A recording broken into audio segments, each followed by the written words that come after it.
அனைவருக்கும் வணக்கம். என் பெயர் ஃபாத்திமா ஹர்ஷானா. நான் டீம் ஏ குரூப் ஏலிருந்து குமரி அறிவியல் பேரவை இளம் விஞ்ஞானி நிகழ்ச்சியின் ஒரு இளம் விஞ்ஞானியாக இன்று நான் பத்மநாப அரண்மனைக்கு வந்துள்ளேன்.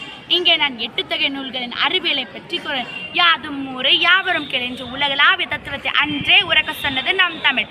ஆனால் தமிழ் வெறும் உணர்ச்சி பூர்வமான இலக்கிய மொழி மட்டுமல்ல, அத்தர்க்க ரீதியான அறிவியல் மொழி என்பதை என்பிப்பதே எமது இந்த உரை.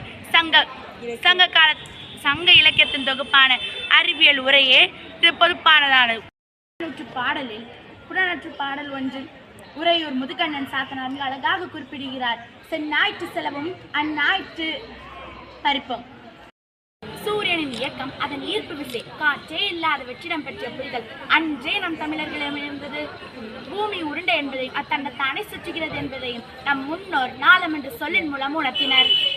முதல் 6 அறிவு உயிர் வரையிலான வகைப்பாட்டை தொல்காப்பியம் சொல்ல அதன் நடைமுறை விளக்கங்களை 8 தொகை நூல்கள் காட்டுகின்றன. அடுக்கி சொல்லும் 99 மலர்கள் பெரும்பாலுக்காக சொல்லப்பட்டவை அல்ல. அவை ஒவ்வொன்றும் குறிப்பிட்ட சூழல் மண்டலத்தில் வளரக்கூடியவை என்று தாவரவியல் வகைப்பாட்டை தருகின்றன. 10 பாடல்களில் போர்க்களத்தில் காயமடைந்த வீரர்களுக்கு புண்ணை தைக்கும் முறை பற்றிய குறிப்புகள் உள்ளன. வெள்ளை ஊசியால் தைக்கப்படும் காயங்களுக்கான செய்திகள் தான் அன்றைய மருத்துவ முன்னேற்றத்துக்கான சான்று.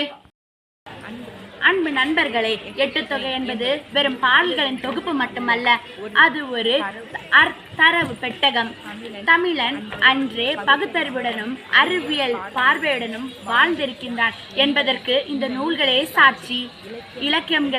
இலக்கியங்களும் அறிவியலும் சார்ந்தே நாம் வாழ்ந்திருக்கின்றோம். அறிவியலை வளர்ப்போம், தமிழை உயர்த்துவோம். நன்றி, வணக்கம். அடுத்த இடம் பத்மநாபபுரம் அரண்மனை. பத்மநாபபுரம் அரண்மனை தமிழ்நாட்டின் கன்னியாகுமரி மாவட்டத்தில் அமைந்துள்ள ஒரு புகழ்பெற்ற வரலாற்று நினைவு சின்னமாகும். இது திருவிதாங்கூர் மன்னர்களின் பழைய தலைநகரமாக இருந்த பத்மநாபபுரத்தில் அமைந்துள்ளது. இந்த அரண்மனை 16ஆம் நூற்றாண்டில் திருவிதாங்கூர் மன்னர் இரவிவர்ம குலசேகரத்தால் கட்டப்பட்டது. இந்த அரண்மனை முழுவதும் மரத்தால் கட்டப்பட்ட இந்தியாவின் மிகப்பெரிய மர அரண்மனையாகும். பாரம்பரிய கேரளா மற்றும் திராவிட கட்டிடக்கலை முறைகள் இதில் அழகாக பிரதிபலிக்கின்றன.